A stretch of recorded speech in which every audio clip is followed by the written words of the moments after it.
Welcome back to another video done by yours truly, Juliana Petrou.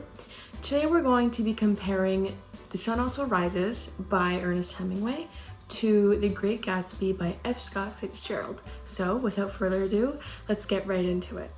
So The Sun Also Rises really encapsulates the post-war generation of angst and emotion.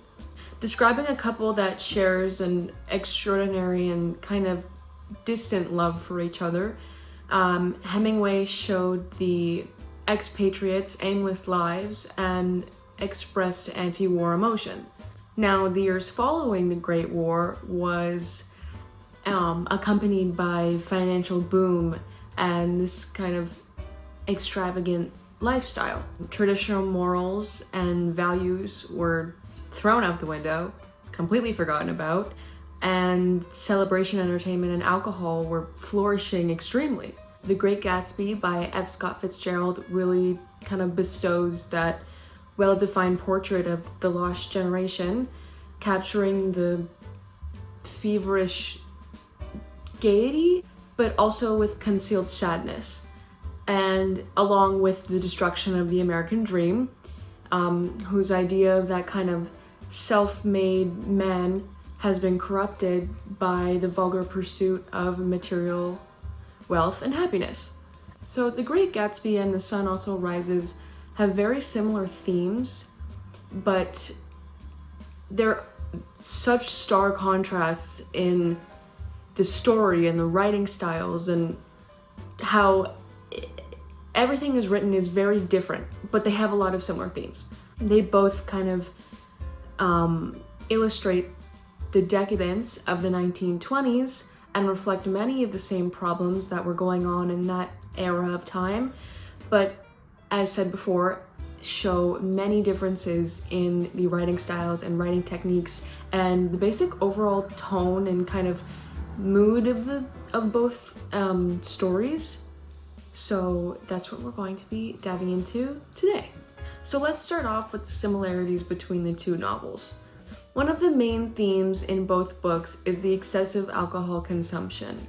Now, in The Sun Also Rises, Jake Barnes is the protagonist, and all of his friends are like major alcoholics. In like every chapter, almost every page, honestly, someone's drunk or someone's drinking or someone has wine or someone has beer, anything. Any page, there's always someone drinking or something to do with alcohol. Hemingway kind of depicts that negative side of alcohol through a character named Mike Campbell. Mike becomes very vulgar and furious, kind of, and violent when he's drunk. And he's drunk all the time. Like, he's drunk through a majority of the book. And he becomes very problematic throughout the whole book as he's drunk all the time, and it kind of has an effect on other characters because it results in a fight at one point, and it just kind of shows that post-war mentality of like, you kind of need alcohol to not take you away, but kind of just to get away from that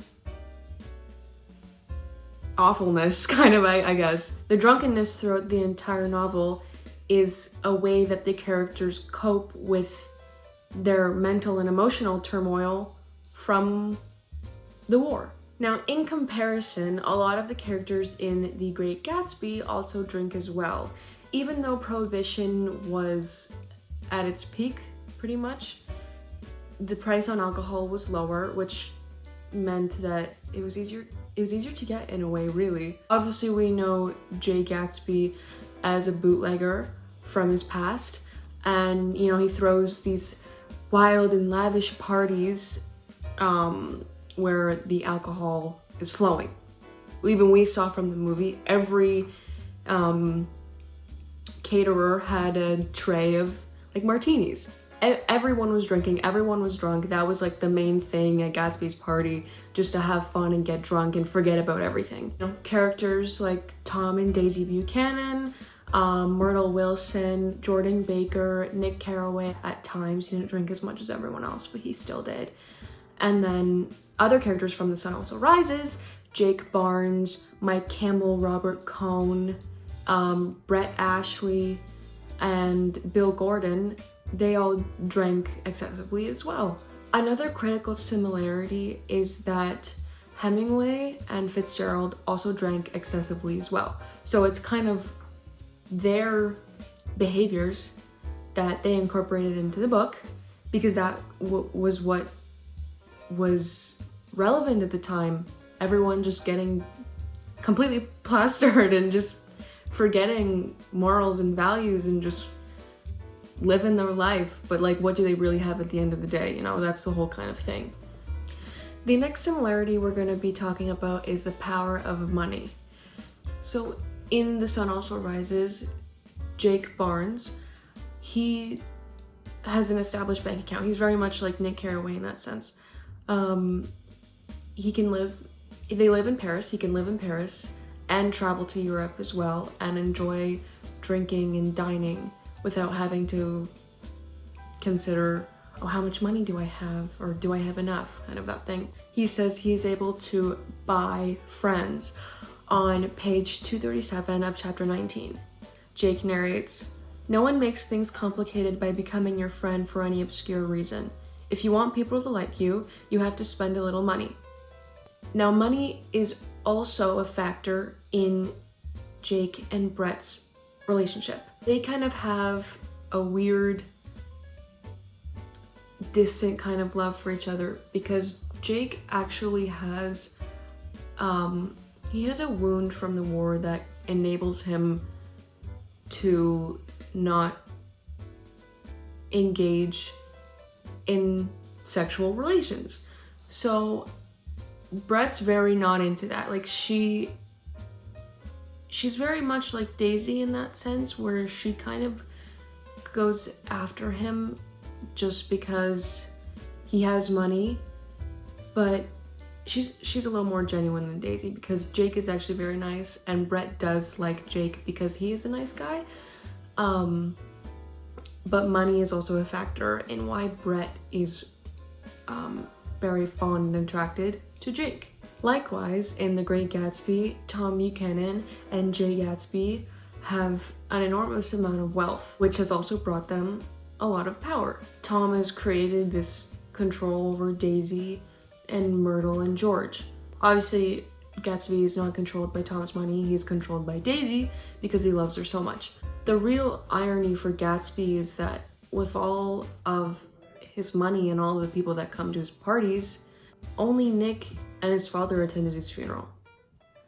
And, you know, he kind of thought that, oh, I have all these friends, like all these people come to my parties and, you know, they love me. But at the end of the day, he didn't really have anyone except Nick and his dad. It kind of bestows that message of money can't buy happiness, and it will kind of get you like false friendship, false relationship, and not real love, kind of in that sense. Now let's move on to the third similarity of sexual promiscuity and disloyalty. The most promiscuous character in The Sun Also Rises is Brett Ashley. Throughout the book, Jake and Brett, they flirt a lot and they kiss a lot too, but also with that, Brett has affairs with Robert Cohn in San Sebastian before they all meet in Pamplona, and she also has an affair with Pedro Romero, who is a bullfighter. All while this is happening, she's engaged to Mike Campbell. Similarly, in The Great Gatsby, Tom Buchanan also is very disloyal to Daisy by cheating on her with Myrtle Wilson. Also, because of the past we know with Gatsby and Daisy, when they reunited, they became inseparable, and kind of that idea of like the lost love was found. Even though we find out that like she didn't like really like him, but like, you know, she didn't look like she was having a bad time. However, under the superficial happiness and enjoyment. Love is kind of tarnished, and the decline of moral value is shown. The last similarity that we're going to be talking about is characters. Pretty much all of the characters in both books have their equal partner, and it's very funny to me because while I was reading The Sun Also Rises, I was like, oh my god, like these characters are so much alike. But they obviously do have a little bit of their differences because it's not the same book, but they do have very similar characteristics. So both stories, The Sun Also Rises and The Great Gatsby, have that non-judgmental protagonist. In Hemingway's book, it's Jake Barnes, and in Fitzgerald's book, it is Nick Carraway. Both authors kind of use the characteristics of non-judgmental, open mind, and tolerantness? We're gonna make it a word. To make an unbiased view of the crazy things that are going on. With both Nick and Jake, the other characters in their books kind of confide in them, and they trust them, and they tell them their secrets, and they like him as a part of the group. Moving on to Robert Cohn and Jay Gatsby. They both spend their days kind of daydreaming about the one they love. Cohen loves Brett, even though Brett's off with a bunch of other people, and obviously Gatsby loves Daisy. Each man kind of sees themselves as this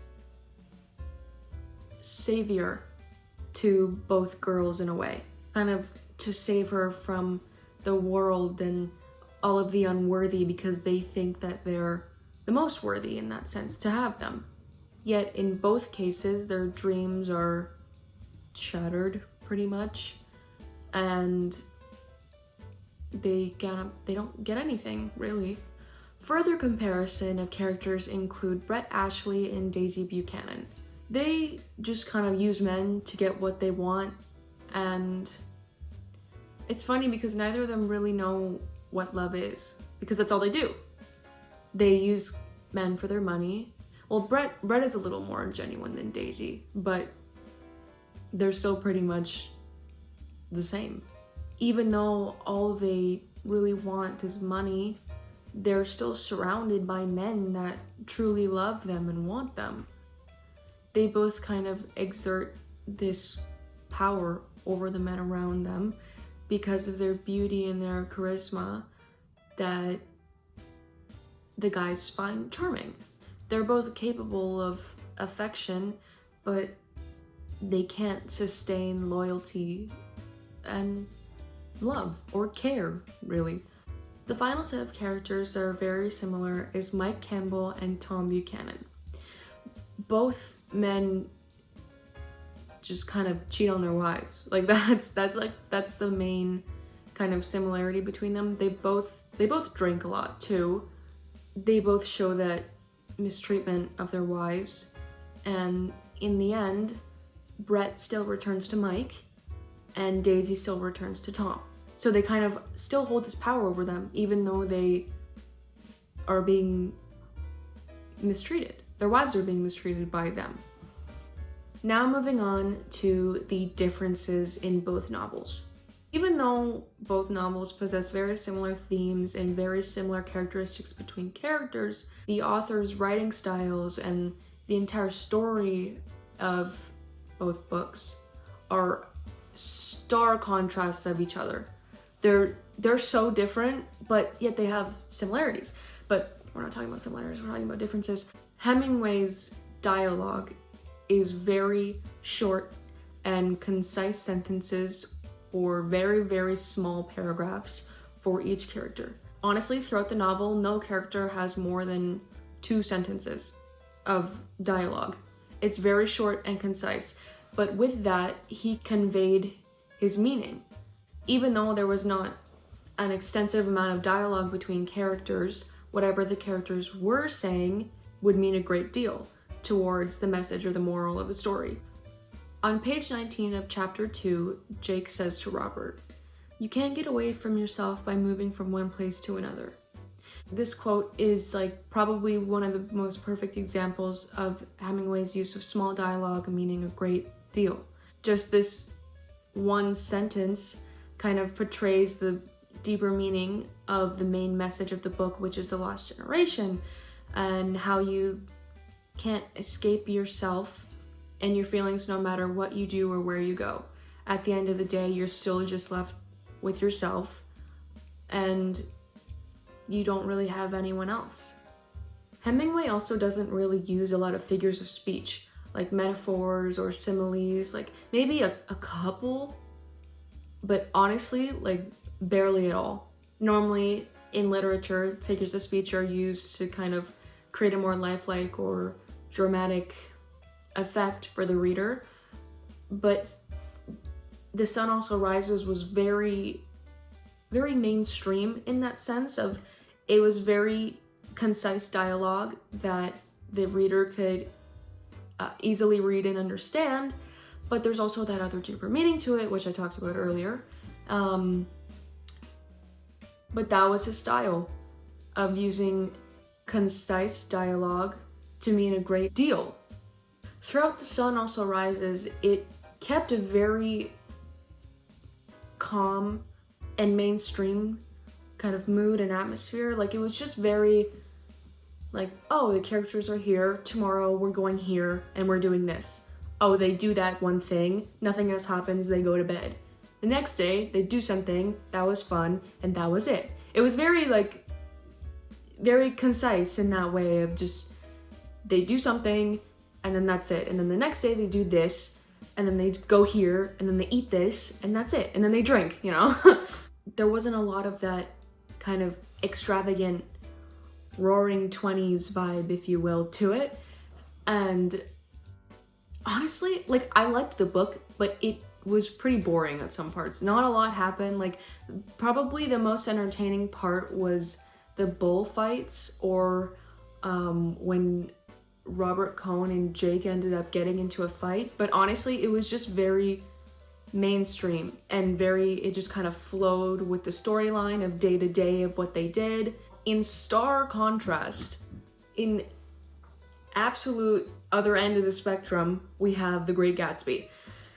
Now, Fitzgerald utilizes the use of writing techniques to draw the reader in and create his own writing style. He uses dictation most commonly to convey that general lifestyle of the Roaring Twenties and to tell the story. Similes and rhetorical elements were also used to communicate the message and understanding of his novels as well. Nick narrates of chapter 2, page 36, "I was within, without, simultaneously enchanted and repelled by the inexhaustible variety of life." Through this quote, Fitzgerald kind of employs Nick being enthralled yet disgusted by the people around him. And it kind of creates that sense of curiosity that he obtains when he comes into contact with acquaintances and the attendees at the parties. I think by Fitzgerald showing that Nick is curious yet disgusted is kind of that rhetorical element to it. Next, of chapter 6 on page 19, Nick says, "As his lips touched, she blossomed for him like a flower, and the incarnation was complete." Obviously, it's a simile, and he's comparing Daisy to a blossoming flower. Through this, the reader can completely understand the deep feelings of love shared between Gatsby and Daisy. Fitzgerald also uses very descriptive language to help the reader picture the events of the novel, such as Gatsby's parties.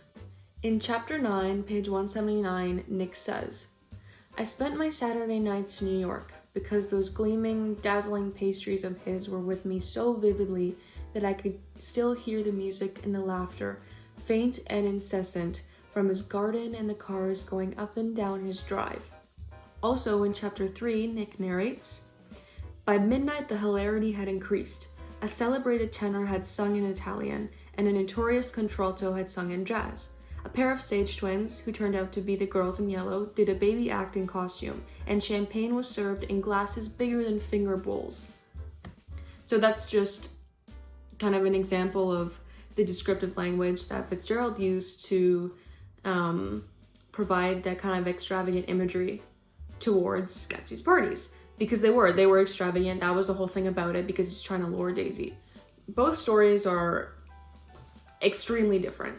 You know, you have one where a group of friends, they all live in Paris, and then they decide to go to the fiesta in Pamplona, but they stop in San Sebastian to party more, and then they get to Pamplona and they watch a bunch of bullfights, and then they all end up going back to Paris, and everyone just kind of goes back to their normal lives of work and living, which was nothing really, because they didn't have any morals or values at the time. While Gatsby is this extravagant story of love, not real love, but love in there, and parties, and it's just more focused on the roaring 20s, while The Sun Also Rises was just very focused on that post-war lost generation, which both stories have in common, but the overall mood and tone of each story are very different. You know, as I mentioned earlier, The Sun Also Rises was very concise and kind of mellow and calm throughout a majority of the book, while The Great Gatsby was very extravagant, and a lot of things happened and a lot of events happened, and they went places, and then the parties, and then the confrontation, and then he dies. And also, no main character dies in The Sun Also Rises. So both novels are very different in that sense of the overall mood and tone of each novel. And I think it's funny because even though they're so different, I know we're talking about differences, but even though they're so different in their writing styles and techniques and just the whole stories, they all kind of have the overall similar meaning around the lost generation and that post-war lost morals whole thing. Conclusively, Hemingway being very concise yet meaningful, dry with minimal dialogue between characters and minimal use of figures of speech, while Fitzgerald used multiple writing techniques, very descriptive language to provide extravagant imagery and providing a sardonic and kind of sarcastic tone to the characters' dialogue. That's kind of how they differ. They're just two very different authors who have very different writing styles who created very different books. Having compared Ernest Hemingway's The Sun Also Rises to F. Scott Fitzgerald, The Great Gatsby, we are able to see very similar themes among both novels, with the excessive alcohol consumption to the characters and the disloyalty and sexual promiscuity, along with the power of money, while we're also able to see the vast differences of the whole storyline and the tone and mood of each story, and generally just the difference between the two authors' writing styles. They're still able to convey that meaning of the kind of that post-war lost generation, and how the American dream is corrupted by the vulgar pursuit of material wealth and happiness, and really how at the end of the day, who are you left with other than yourself, and the decline of moral values and beliefs. Even though they have similar themes, they're still vastly different to each other. That's what we just examined. So overall, I enjoyed reading both of those. And this is going to segue into the conclusion.